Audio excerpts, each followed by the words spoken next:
First things first, Holly, how are you? Okay, yeah, better than this morning. Okay. Well, what I want to start with is, do you remember the first album you ever bought? Well, the thing is, my parents had loads of albums in the house, so I never really had to. There was a massive collection, and it took me years to get through and listening to them all. It sounds really cringy, but when I was 12, I bought Only by the Night by Kings of Leon. Okay.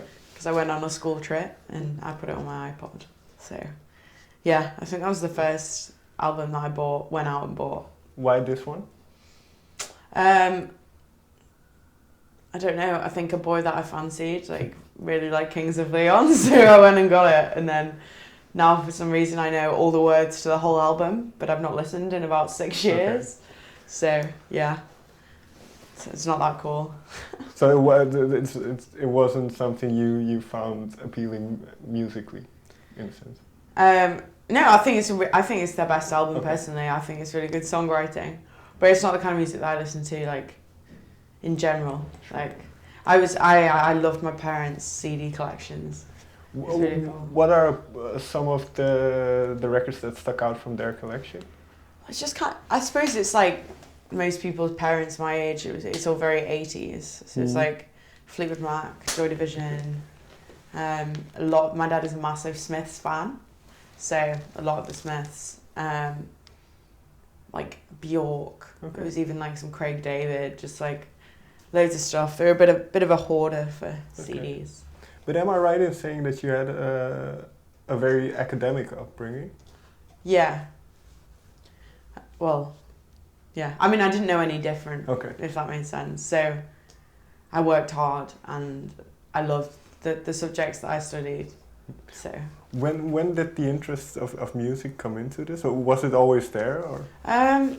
It's weird. I started piano lessons when I was 5.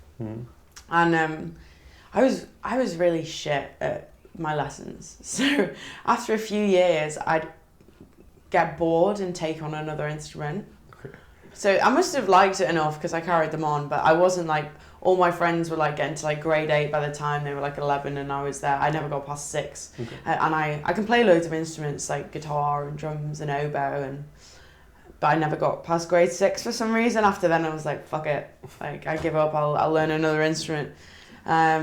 So yeah, I was in an orchestra playing the oboe because I really wanted to get into the orchestra, but obviously you have to be really good, and oboe, there wasn't an oboe player and they needed a new oboe player. So I thought, well, maybe they'll let me in a few grades before grade 8. So I was playing all these pieces I couldn't play them, so I was partly miming all of these runs that were just really difficult.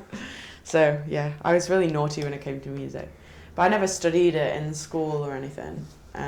But in retrospect then, because you started producing your own music and are producing that. Yeah. So did all of that experience, so to say, with all these different instruments, in retrospect, did it help?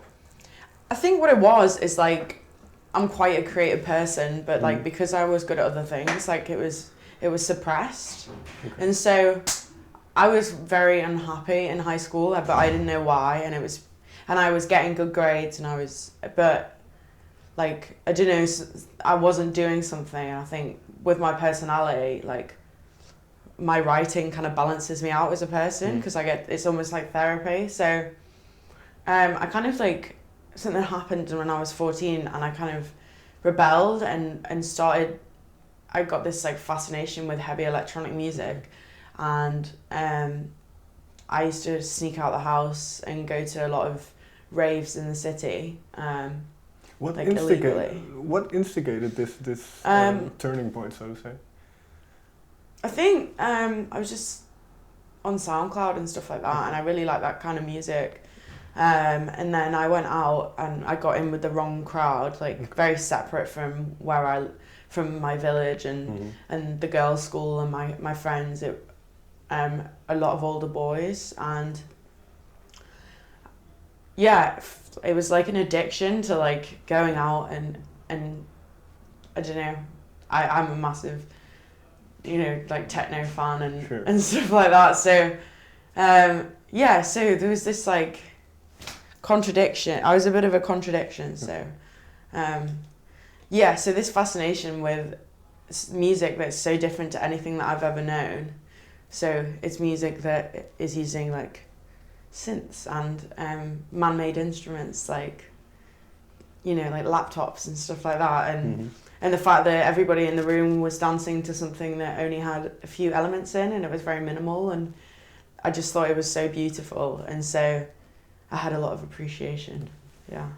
And you say you were caught between two worlds in a way. Which one took the overhand? I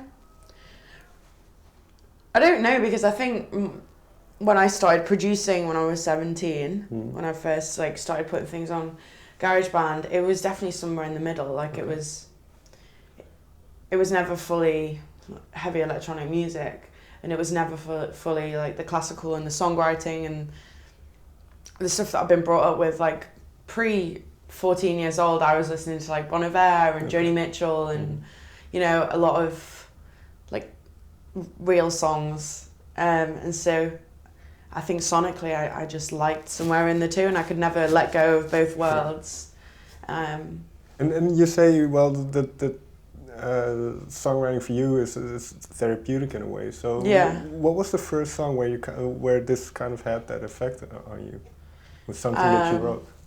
I think Station, which was like, I did the Monday EP just on GarageBand, and then like all in a I made like 4 tracks in a week or something, and then the next month I made the track called Station, which is even on the album now, but I don't know, it was like my first like fully formed song, and all the others were just like me experimenting with stuff, and this felt like, I don't know, it felt right, like it felt like this is what I want to do, and this is my passion, not as like a career, but as in like outside of school, like I was never really encouraged to do anything like this because it was seen as like an unsafe job, like so yeah. Because I believe well, let's continue on Station. What was the starting point of that song? Do you start with the music, or do the lyrics pop into your head first?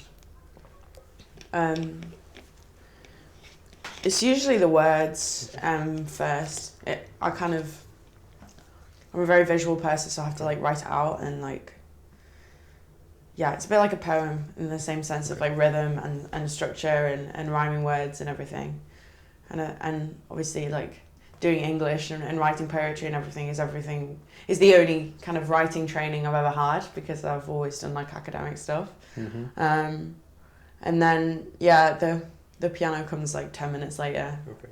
And then usually once I have a fully formed song, I then translate it into, you know, more electronic sounds. And do these lyrics, do they come from an autobiographical place?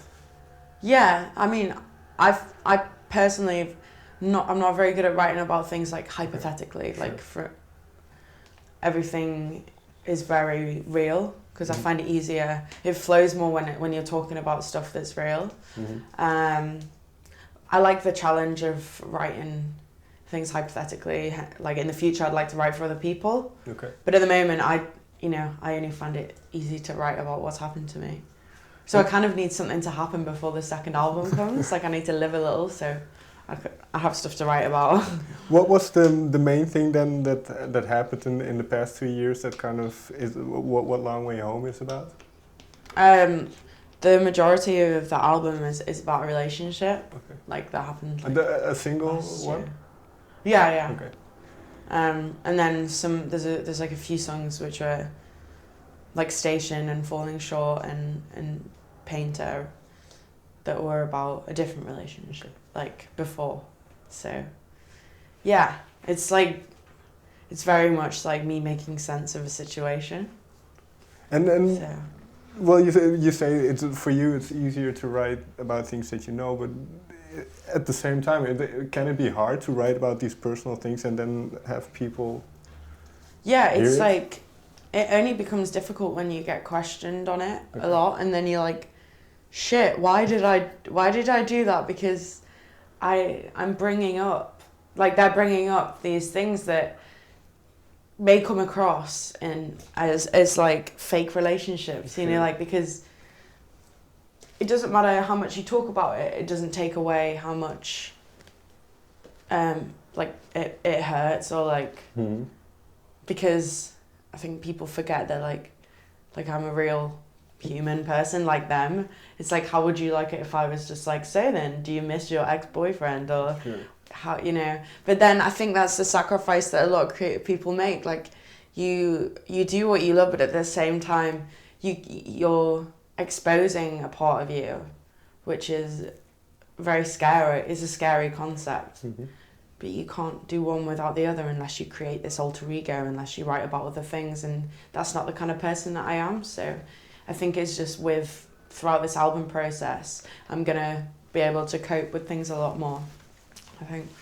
In that sense, do you censor yourself about certain stuff? I think a bit, yeah. But I'd rather people. I feel like this industry, there's not a lot of truth and transparency, and so I want, if people choose to, you know, click on the link to see me explaining a song, I want them to see the truth. Like there's a Joni Mitchell song that I love, like Blue, and it means a lot to me. But I would never research what she means by that song, because I feel like it would ruin it for me. But I understand that there's the choice, the freedom to choose. So.